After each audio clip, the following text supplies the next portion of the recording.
خیر کے ساتھ آپ کی میزبان یسرا خان حاضر خدمت۔ ناظرین، امید ہے کہ آپ سب خیریت سے ہوں گے اور پروردگار عالم کا لاکھ لاکھ احسان، بے حد کرم کہ میرے رب نے ہر مرتبہ کی طرح ایک مرتبہ پھر ہم سب پر احسان فرمایا اور ایک تاریک رات کے بعد ایک روشن سویرا ہم سبھی کو عطا فرمایا، ایک صبح بخیر دی تاکہ ہم اپنی زندگی کو خوبصورت انداز میں گزار سکیں اور اس زندگی کا مقصد دراصل سمجھ سکیں۔ ناظرین، یقیناً آپ جانتے ہیں کہ ہم ماہ ربیع الاول سے اب اگلے مہینے یعنی ماہ ربیع الثانی میں داخل ہو چکے ہیں، اور جب بات ہوئی اس مہینے کی تو یقیناً بہت بڑی، بہت اعلیٰ نسبت، بہت عظیم نسبت ہے اس مہینے کو حاصل اللہ کے ایک بہت ہی پیارے، بہت ہی عزیز بندے کی۔ اور محبوب کیوں ہوئے آپ اللہ تعالیٰ کے؟ کیونکہ یقیناً آپ نے اللہ تبارک و تعالیٰ کا قرب حاصل کرنے کے لیے ان احکامات پر عمل فرمایا جو احکامات رب تعالیٰ نے بذریعہ قرآن مجید یا پیارے آقا نبی کریم صلی اللہ علیہ وسلم کی ذات ہم تک پہنچائے۔ دعا اللہ تعالیٰ سے یہی ہے کہ ہم بھی ان تمام تعلیمات کو سمجھ سکیں، اپنی زندگی کو بہتر انداز میں گزار سکیں۔ ناظرین، ماہ ربیع الثانی یہ وہ مہینہ ہے جو اللہ تبارک و تعالیٰ کی اس پیاری ذات، اس پیاری محبوب ہستی سے وابستہ ہے کہ جن کو ہم حضور غوث اعظم کہتے ہیں، پیران پیر، دستگیر، مختلف القابات یقیناً آپ کی پیاری ذات سے منسوب ہیں۔ اور جب بات ہو والدین کی فرما برداری کی تو سب سے عظیم، سب سے پیارا واقعہ آپ ہی کی ذات سے وابستہ ہے۔ جب بات ہو عبادت گزاری کی تب بھی آپ کے ہی ذات کا ذکر کیا جاتا ہے، اور اگر میں یوں کہوں تو غلط نہیں ہوگا کہ غوث اعظم درمیان اولیاء چوں محمد درمیان انبیاء صلی اللہ علیہ وسلم، گویا کہ جیسا میرے پیارے آقا نبی کریم صلی اللہ علیہ وسلم کا رتبہ، آپ کی شان ہے، یعنی آپ انبیاء کے، نبیوں کے، رسولوں کے، پیغمبروں کے سردار ہیں، ویسے ہی حضور غوث اعظم، پیران پیر دستگیر جن کا نام نامی حضرت شیخ عبد القادر جیلانی رحمۃ اللہ علیہ ہے، آپ اولیاء کرام کے سردار ہیں۔ تو اللہ تعالیٰ سے یہ دعا ہے کہ پیارا مہینہ ہمیں حاصل ہوا ہے تو ہم آپ کے ذکر سے اس مہینے کو سجائیں اور آپ کے فکر سے اپنے قلوب اذہان کو منور کریں۔ ناظرین، آج جس موضوع پر ہم گفتگو کر رہے ہیں وہ ایک اہم موضوع ہے، کیونکہ یقیناً جب اللہ کے پیارے بندوں کا ذکر ہوتا ہے تو آپ کی تمام زندگی میں ایک اہم کردار، آپ کی تمام بہترین اعمال میں ایک اہم کردار آپ کی پیاری سوچ کا ہوتا ہے، اور یہ سوچ یقیناً اس لیے پاک، اس لیے خوبصورت، اس لیے اعلیٰ ہوتی ہے کیونکہ یہ سوچ صرف اور صرف اس کا محور جو ہوتا ہے وہ رب تعالیٰ کا قرب حاصل کرنا ہوتا ہے، پیارے آقا نبی کریم صلی اللہ علیہ وآلہ وسلم کی سنت، آپ کی شریعت پر عمل کرنا ہوتا ہے۔ تو آج ناظرین موضوع یہی ہے، سوچ کی پاکیزگی۔ کیا ہم ظاہری طور پر پاک ہیں تو یہ کافی ہے؟ یقیناً ہم جانتے ہیں نہیں، سوچ کا پاک ہونا بے حد ضروری ہے۔ تو سوچ کے پاک ہونے سے کیا مراد ہے اور کس کس انداز میں ہم حسن ظن کو بیان کر سکتے ہیں، یا ہم بد ظن کن کن معاملات میں ہو جایا کرتے ہیں، آج اس حوالے سے کچھ گفتگو کریں گے ہماری اصلاح کے لیے۔ اور موضوع پر گفتگو کے لیے ہمارے ساتھ تشریف فرما ہے ہماری دو مہمان اسکالرز۔ سے قبل کہ ان کو خوش آمدید کہوں، آپ کو بتا دوں کہ آپ پروگرام کا حصہ بن سکتے ہیں بذریعہ لائیو کال، نمبرز آپ کی اسکرین پر ہوں گے انشاءاللہ اب سے کچھ دیر میں۔ اس کے علاوہ فیس بک پر ہمارا پیج صبح بخیر کیو ٹی وی اور friends of A R Y Q T V بھی آپ جوائن کر سکتے ہیں by just liking that page. تو آئیے ناظرین، خوش آمدید کہتے ہیں ہمارے مہمان اسکالرز کو۔ میری پہلی مہمان جو ہمارے ساتھ تشریف فرما ہے ناظرین یقیناً آپ کی جانی پہچانی ہے، کئی مرتبہ صبح بخیر میں آپ نے ان کو دیکھا، سنا، اور ان کی یقیناً خوبصورت الفاظ سے کوشش کرتے ہوں گے آپ بھی اپنی زندگی میں نکھار پیدا کریں۔ ہمارے ساتھ موجود ہیں محترمہ عائشہ بلال صاحبہ۔ السلام علیکم عائشہ، پروگرام میں خوش آمدید کہہ رہی ہوں آپ کو۔ ناظرین، عائشہ کے ساتھ ہمارے ساتھ جو دوسری مہمان اسکالر موجود ہیں یہ بھی آپ کی جانی پہچانی ہیں، اور صبح خیر میں آپ ان کو بھی پہلے ملاحظہ فرما چکے ہیں، ان کے خوبصورت سوچ اور ان کے الفاظ کو آپ سن چکے ہیں۔ آج آپ سے بھی گفتگو ہوگی کچھ سوچ کی پاکیزگی کے حوالے سے۔ آپ کا پیارا نام سلمیٰ محمد مصطفیٰ۔ السلام علیکم سلمیٰ، پروگرام میں خوش آمدید کہہ رہی ہوں آپ کو بھی، اور صبح خیر میرجان صاحب دونوں کو۔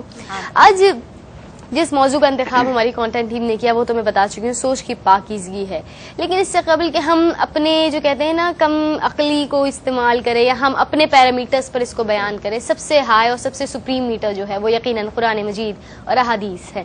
تو میں چاہوں گی کہ عائشہ آپ بیان فرمائیے سوچ کی پاکیزگی اور اس کے حوالے سے احکامات کیا ہمیں قرآن مجید میں ملتے ہیں، کیا ہمیں احادیث میں ملتے ہیں؟ بالکل، اعوذ باللہ من الشیطان الرجیم، بسم اللہ الرحمن الرحیم۔ سوچ جو ہے وہ انسان کے کردار کو تشکیل دیتی ہے، بلا شبہ جو ہم سوچتے ہیں وہی ہمارے کردار میں نظر آتا ہے۔ قرآن کریم فرقان حمید میں اللہ رب العالمین سورۃ الحجرات آیت نمبر 12 میں ارشاد فرماتا ہے کہ بہت سارے گمانوں سے بچو، بے شک کچھ گمان ایسے ہیں جو تمہیں گناہ کی طرف لے جاتے ہیں. یہاں پر بتایا گیا ہے کہ جب، کیونکہ تفسیر بیضاوی میں لکھا ہوا ہے کہ یہاں پر ان گمان سے بچنے سے مراد یہ ہے کہ آپ کو یہ پتہ چل جائے کہ یہ اس کا تعلق کس چیز سے ہے، کس قبیل سے ہے، کس طریق سے ہے. پتہ چل جائے گا. اچھا گمان ہوگا تو بھی پتہ چل جائے گا، اگر آپ کی سوچ اچھی ہوگی تو بھی پتہ چل جائے گا، اور گمان اگر آپ کا برا ہوگا، بری سوچ ہوگی تو بھی پتہ چل جائے گا.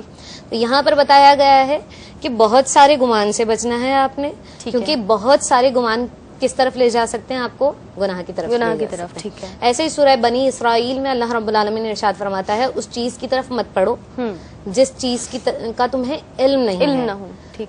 کیونکہ کان، آنکھ، دل سے اس کے بارے میں آخرت میں سوال کیا جائے گا.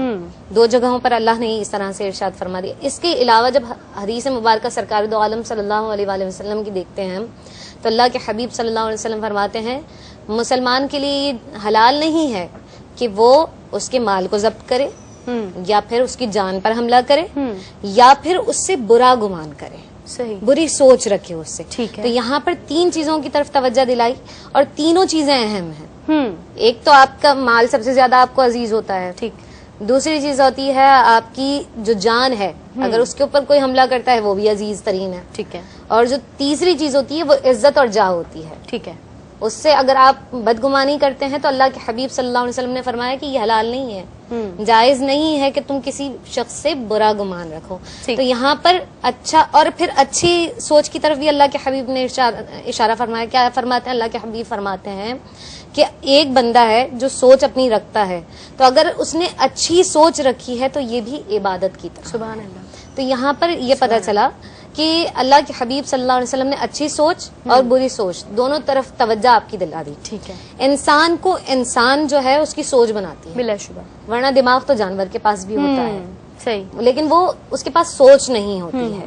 یہ سوچ آپ کے اندر حسد بھی پیدا کر سکتی ہے، اور یہی سوچ آپ کو اللہ کے قرب کا ذریعہ بھی بن بلا شبہ. گویا کہ منفی اور مثبت دونوں ہی اثرات ہیں جو یہ سوچ ہی پیدا کیا کرتی ہے. موضوع سوچ اور اس کی پاکیزگی ہے. سلمیٰ صاحب آپ سے جاننا چاہوں گی کہ کسی بھی فرد اس کی شخصیت میں سوچ کی پاکیزگی کے کیا مثبت اثرات مرتب ہوتے ہیں؟ کچھ تو عائشہ نے بیان بھی فرمائے کہ حسد جیسے ہم منفی اثرات کی اگر مثال لیتے ہیں تو مثبت اثرات میں آپ کیا فرمائیں گی؟ اعوذ باللہ من الشیطان الرجیم، بسم اللہ الرحمن الرحیم. بے شک اصل میں انسان کی سوچ ہی ہے، خیالات ہی ہیں، افکار ہی ہیں جو اس کو ترقی اور تنزلی کی طرف گامزن کرتی ہے. انسان کی اگر سوچ پازیٹیو ہو تو وہ ترقی کی اختیار کرے گا، دنیاوی معاملات میں لیا جائے یا دینی معاملات میں لیا جائے. دنیاوی معاملات کے اعتبار سے اگر ہم دیکھیں تو اگر ہماری سوچ پازیٹیو ہوگی تو ہم ہار نہیں مانیں گے کسی بھی چیز میں. صحیح. کہ اگر ہمیں کسی چیز میں ناکامی حاصل ہوتی ہے تو ہم سوچتے ہیں، کوئی رکاوٹ بنتا ہے تو ہم سوچتے ہیں کہ بھئی اب تو میں ہار گئی ہوں، اب میں کچھ جیت نہیں سکتی. تو ایسا نہیں ہے. ہماری یہ سوچ ہماری پازیٹیو جائے گی کہ ہم کہیں گے نہیں میں یہ کام کر سکتی ہوں. ٹھیک ہے. ایک جستجو پیدا ہوگی. سلمیٰ صاحبہ مزید گفتگو ہوگی، ایک مختصر سا وقفہ پروگرام میں شامل کریں. ناظرین امید ہے آپ ہمارے ساتھ ہی رہیں گے. صبح بخیر. خان کے ساتھ ناظرین آج کے پروگرام میں ہم نے جس موضوع پر گفتگو کی وہ ہے سوچ کی پاکیزگی، اور یقیناً گفتگو جاری ہے. ہمارے ساتھ دونوں ہی مہمان موجود ہیں اور بات ہو رہی ہے کسی بھی انسان کی سوچ، اس کے لیے اس کے کردار پر، اس کی شخصیت پر، اور ایون اگر فیملی کی بھی بات کی جائے تو کیا اثرات مرتب کرتے ہیں. یہ یقیناً آپ جانتے ہیں ناظرین کہ پروگرام صبح خیر کسی خاص طبقے کے لیے نہیں ہے بلکہ ایک تمام فیملی کے لیے، اور سنڈے کی صبح تمام لوگ گھر پر ہوتے تو میں چاہوں گی بچے بھی، بڑے بھی، خواتین بھی، بزرگ بھی، سب مل کر دیکھیں اور سوچ کی پاکیزگی اس موضوع کو سمجھنے کی کوشش کریں.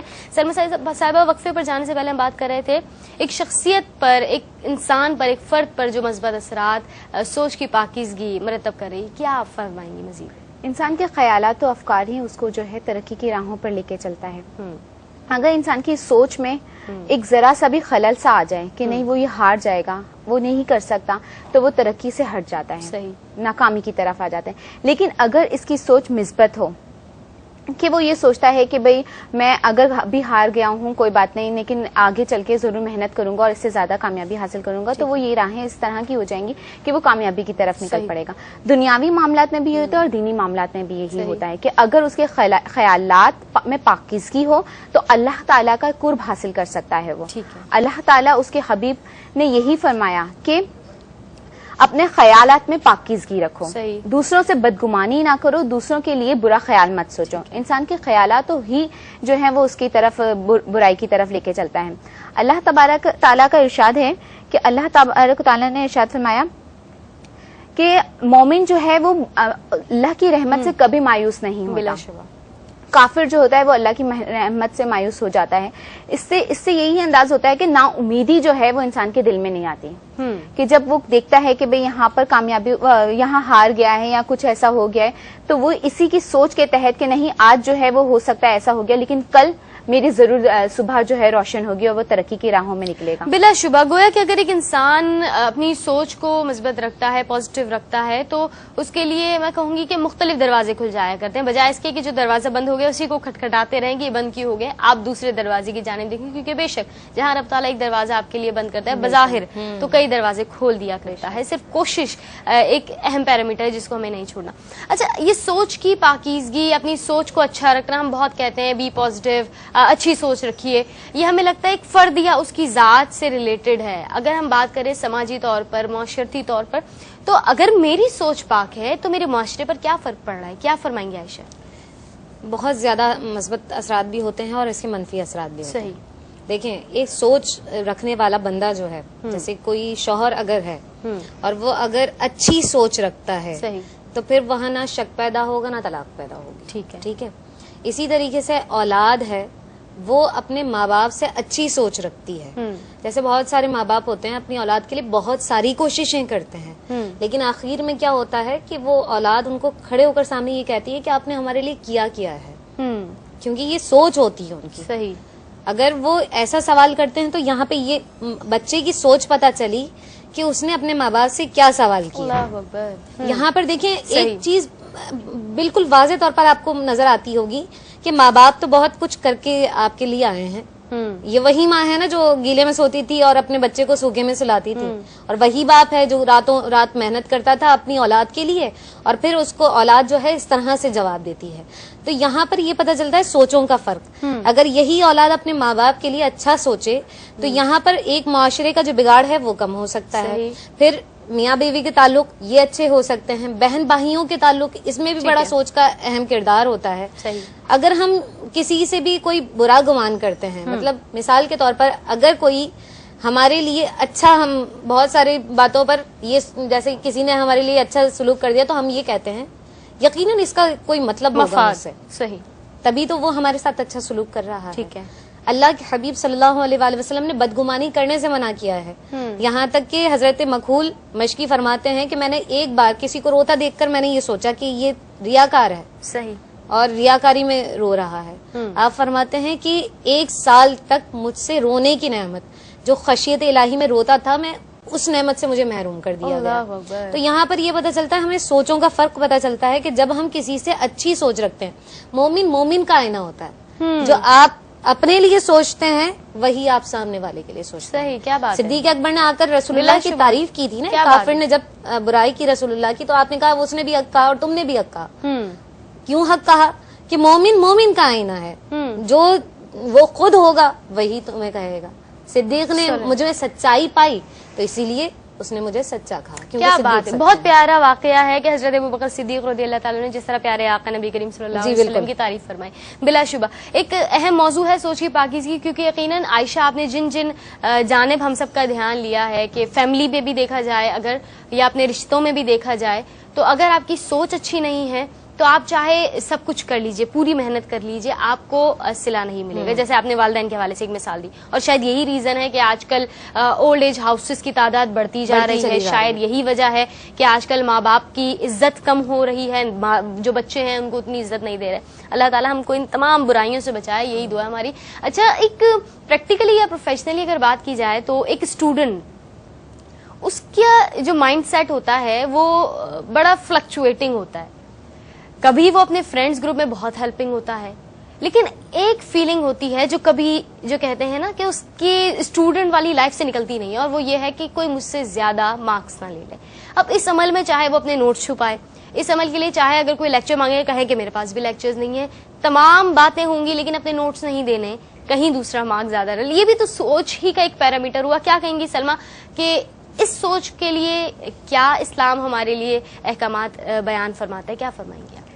اللہ تبارک و تعالیٰ اور اس کے حبیب صلی اللہ علیہ وآلہ وسلم کی مقرر کردہ حدودوں کے مطابق اگر زندگی گزاری جائے تو ہم ان تمام چیزوں سے جو آج کل معاشرے میں ہم نوجوان کی طرف لے کے جاتے ہیں کہ نوجوان نسل میں جو یہ ہے کہ بھئی ہمارے یہ نوٹس ہیں، کالجز میں ہو گیا، یونیورسٹیز لیول میں ہو گیا، ہر طرح کے یہ ہمارے نوٹس ہیں، دن رات ہم نے محنت کر کے تیار کیے ہیں، تو ہم کیوں بھلا کسی کو دیں؟ وہ اپنی محنت کرے، وہ خود وہ کر لے. نمبرز حاصل کرنے ہیں تو اس سے خود تیاری کریں. وہ کم وقت میں محنت کر کے جو ہے وہ نمبر حاصل کر لے گا، مطلب ہمارے نوٹ سے کم محنت کرے گا. اور ہم جو اتنے محنت کر کے دنوں راتوں کو جاگ جاگ کر ہم نے جو ہے نوٹس تیار کیے تو ہمارے نمبرز کم آ جائیں. یہ غلط سوچ ہے کیونکہ نبی کریم سلمہ صاحب ایک کالر ان کو شامل کرتے ہیں، پھر مزید گفتگو فرماتے ہیں. السلام علیکم. ٹیلی ویژن کی آواز بالکل بند کر دیجیے. السلام علیکم. ہیلو السلام علیکم. السلام علیکم. ہیلو. ہاں جی السلام علیکم، آپ کو آواز آ رہی ہے میری؟ ہیلو وعلیکم السلام. جی کون بات کر رہی ہیں، کہاں سے؟ ٹیلی ویژن کی آواز میں طیبہ بات کر رہی ہوں دسکا سے. پروگرام میں خوش آمدید کہہ رہی ہوں آپ کو. ٹیلی ویژن کی آواز بند کر دیجیے. فرمائیے کیا کہیں گی؟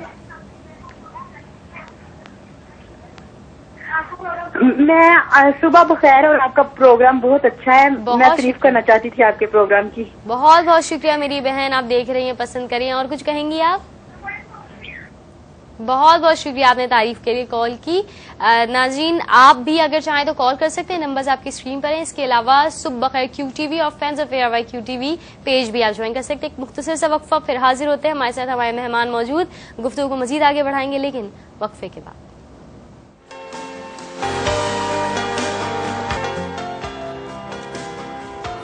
ویلکم بیک ناظرین، آپ دیکھ رہے ہیں آپ کا اپنا پروگرام صبح بخیر یسرا خان کے ساتھ. ناظرین آج ہم جس موضوع پر بات کر رہے ہیں وہ ہے سوچ کی پاکیزگی، اور یقیناً یہ سوچ ایک اہم کردار ادا کرتی ہے آپ کے اور آپ کے معاشرے کو بہتر بنانے میں. اگر آپ کی سوچ اچھی ہوگی تو بلا شبہ آپ کی زبان اچھی ہوگی، آپ جو کلمات ادا کریں گے وہ اچھے ہوں گے، اور پھر یقیناً اگر سوچ پاکیزہ ہو اور پھر وہی بات اپنی زبان سے ادا کریں گے تو وہ اثر بھی رکھتی ہے، بجائے اس کے کہ آپ کے دل و دماغ میں کچھ اور ہو اور آپ بیان کچھ اور کر رہے ہوں. تو یہ تمام باتیں بھی یعنی منافقت نہ کرنا، یہ بھی سوچ کو پاکیزہ کرنے کا ایک طریقہ بیان کیا جا سکتا ہے. ہمارے ساتھ موجود ہیں ناظرین ہماری اصلاح کے لیے عائشہ بلال صاحبہ اور سلمہ. سلمہ صاحب آپ سے وقفے پر جانے سے پہلے گفتگو ہو رہی تھی کہ جو پروفیشنل لائف یا اسٹوڈنٹ لائف میں جو معاملات رہتے ہیں، مزید کیا فرمائیں گی آپ؟ بالکل یہ سوچ غلط ہے کہ نمبرز کسی ہمارے نوٹس کسی نے استعمال کر لیے یا یاد کر لیے یا پڑھ لیے، پیپرز میں اس طرح کے نمبر دے دیے، تو یہ سوچ غلط ہے کہ ان کے نمبر زیادہ آ جائیں گے، ہمارے نمبر کم آئیں گے. کیونکہ نبی کریم صلی اللہ علیہ وآلہ وسلم کی تعلیمات پر اگر غور کیا جائے تو ہمیں معلوم ہوگا کہ نبی صلی اللہ علیہ وآلہ وسلم بھی دوسروں کی مدد فرماتے تھے. بلا شبہ ہر کام اپنے ہوں یا پرائے، ہر کام میں دوسروں کی مدد فرمائیے. اب یہاں پر دیکھا جائے تو یہاں پر صحابہ کرام کا بھی جو ہے وہ عمل رہا ہے کہ نبی صلی اللہ علیہ وسلم کی مجالس میں بیٹھے ہوتے تھے، وہاں سے کوئی دینی بات یا علم سیکھ کر اٹھتے تھے تو وہ دوسرے تک ان کو منتقل کرتے تھے. تو یہی بات جو ہے وہ ہم یہاں لیں گے کہ انسان جو ہے وہ علم کے بارے میں اگر سوچا جائے تو علم ایسا نہیں ہے کہ ہم نے اگر ہمارے ہے یہ تو ہمارے تک ہی محدود رہے، بلکہ اس سے دوسروں تک کو بھی پہنچایا جائے تاکہ اس سے ان کو بھی نفع ہو، فائدہ ہو. یہاں پر اللہ تعالیٰ کی میں ایک اور بات ذکر کروں گی کہ اللہ تعالیٰ نے فرمایا کہ یہاں پر کہ زندگی ہو یا موت ہو، عزت ہو یا ذلت ہو، خوشی ہو یا غم ہو، رزق ہو یا تنگی ہو، یہ سب معاملات میں دینے والا ہوں. کوئی کسی کا اس میں کچھ بگاڑ نہیں سکتا. بے شک، اور یقیناً جو کچھ ہمارے پاس ہے وہ رب تعالیٰ کی ہی عطا ہے، ورنہ ہم تو یہ کہیں گے نا کہ ہماری ہے ہی کیا اوقات کی جو چیزیں ہمیں عطا کی گئی ہم تو اس کے بھی حقدار نہیں دراصل دیکھا جائے تو ناظرین سوچ کی پاکیزگی کی بات کر رہے ہیں، اور یقیناً ایک بات بہت فریکوینٹلی کہی جاتی ہے کہ جیسا سوچو گے آپ کے ساتھ ویسا ہی ہوگا، یعنی اچھا سوچو گے تو اچھا ہوگا. تو عائشہ آپ سے جاننا چاہوں گی اس حوالے سے یا اس ٹاپک یا اس جملے کے لیے آپ کیا کہنا چاہیں گے؟ اس میں ایک بہت ایک اہم جس کو کہتے ہیں نا اہم چیز وہ چھپی ہے، وہ ہے اللہ سے گمان، اللہ پر یقین. یقیناً دیکھیں یہاں پر اللہ کے حبیب صلی اللہ علیہ وسلم کی ایک حدیث آپ کو میں بتاؤں کہ اللہ کے حبیب صلی اللہ علیہ وآلہ وسلم فرماتے ہیں کہ ابن آدم کو چاہیے کہ اللہ سے وہ کیا کرے، اچھا گمان رکھے. ٹھیک ہے. اللہ فرماتا ہے نا کہ ابن آدم کو چاہیے کہ مجھ سے اچھا گمان رکھے کہ میں بالکل اس کے گمان کے مطابق ہوں. جو اگر وہ مجھ سے مانگتا ہے تو میں اسے عطا فرماتا ہوں. صحیح، بے شک. تو یہاں پر یہ پتہ چلتا ہے کہ جب آپ اللہ سے اچھا گمان رکھیں گے، اچھی سوچ رکھیں گے، بے شک، تو آپ کو اللہ اچھا بہترین عطا فرمائے گا. اور اگر آپ سوچ میں یہ رکھیں گے کہ نہیں شاید میرا نصیب ہی خراب ہے یا فلانا ہے، اس طرح سے بہت ساری سوچیں ہوتی ہیں نا کہ ہماری دعا قبول نہیں ہوتی ہے، اس طرح کے معاملات بہت سارے ہوتے ہیں. سوچ جب آپ اللہ سے پختہ رکھیں گے نا، یہ سوچ کا تعلق دراصل ہوتا ہی رب سے ہے. بے شک. اگر آپ کی سوچ اچھی ہے، آپ کا تعلق رب کے ساتھ اچھا ہے، تو پھر دونوں جہانوں میں آپ کا بیڑا پار ہے. اور اگر آپ کی سوچ میں تزلزل ہے، آپ بھٹک رہے ہیں، آپ بہک رہے ہیں، تو معاملات کہاں خراب ہوتے ہیں کہ پھر جب آپ کا یقین اللہ سے تھوڑا سا ہٹتا ہے تو پھر آپ تنزلی کا شکار ہوتے ہیں. یقیناً صحیح. تو یہاں پر جو بڑے بزرگ جو کہتے ہیں کہ اچھا سوچو گے تو اچھا پاؤ گے، تو یہاں پہ مراد یہی ہے کہ اللہ پہ پورا بھروسہ رکھو، بے شک تمہارے ساتھ اچھا ہی ہو. بلا شبہ. اچھا، ہم سوچ کی پاکیزگی کی بات تو کر رہے ہیں، ہم ہر چیز کے کوئی طریقے ڈھونڈتے ہیں، اس کی تلاش میں ہوتے ہیں، متلاشی ہوتے ہیں. تو سوچ کو پاکیزہ کرنے کے کیا طریقے ہیں؟ کیونکہ ہمارے پاس وقت کم ہے، میں چاہوں گی دونوں ہی جیسے کہتے ہیں نا ٹپس دینا، تو اس حوالے سے آپ کیا کہیں گے؟ سوچ کو پاکیزہ کس طرح کیا جائے؟ سلمہ صاحبہ کیا فرمائیں گے آپ؟ ہمیں سوچ کو پاکیزہ کرنے کے لیے سب سے پہلے تو یہ کرنا چاہیے کہ اچھی صحبت اختیار کریں، ایسے لوگوں، ایسے بزرگوں کے ساتھ بیٹھیں جن کی سوچ مثبت ہو، پازیٹیو ہو، تاکہ ان سے جو ملے، ان سے جو ہم سیکھیں وہ ہماری سوچ میں آئے. اسی سے ہماری جو ہے معیار بہتر ہوتا چلا جائے گا. بلا شبہ. عائشہ صاحبہ کیا فرمائیں گے آپ؟ ماحول آپ کو جتنا اچھا مل سکتا ہے نا وہ آپ لیں. جیسا انہوں نے کہا کہ صحبت مؤثرہ، سرکار کی حدیث ہے کہ صحبت بہت اثر رکھتی ہے. آپ کو جو اچھی صحبت مل سکتی ہے آپ وہاں پہ رہیں تاکہ آپ کی سوچ جو ہے وہ مثبت ہو. اور اسی طریقے سے جب آپ سوچ اچھی پیدا کریں گے نا تو آپ ایک معاشرہ اچھا تشکیل دے سکتے ہیں. بصورت دیگر بہت مشکل ہے کہ آپ اچھا معاشرہ تشکیل دے پائیں. بلا شبہ. بہت شکریہ عائشہ بلال صاحبہ، آپ پروگرام میں تشریف لائیں. بہت شکریہ سلمہ مصطفیٰ صاحبہ کہ آپ بھی پروگرام میں تشریف لائیں. ناظرین، آج جس موضوع پر ہم نے گفتگو کی وہ سوچ کی پاکیزگی رہا. امید ہے کہ آپ کو موضوع پسند آیا ہوگا. میں چاہوں گی کہ آپ اپنی فیڈ بیک ہم تک ضرور پہنچا دیجیے گا. صبح خیر QTV از دا پیج. اگر آپ نے اب تک جوائن نہیں کیا ہے so go to the page, like it and give us your comments and post. اسی کے ساتھ ایک وقفہ لیں گے ناظرین، جب وقفے کے بعد حاضر ہوں گے تو ہمارے ساتھ موجود ہوں گے ہماری مہمان ایڈوکیٹ ہیں. Something would be about law, کچھ قانون کے حوالے سے بھی گفتگو ہوگی کہ کیا قانون ہمارے لیے کس کس انداز میں ہمارے لیے ایزینس پیدا کر رہا ہے. اس ایز کے حوالے سے بات کریں گے، لیکن وقفے کے بعد امید ہے آپ رہیں گے ہمارے ساتھ. صبح خیر.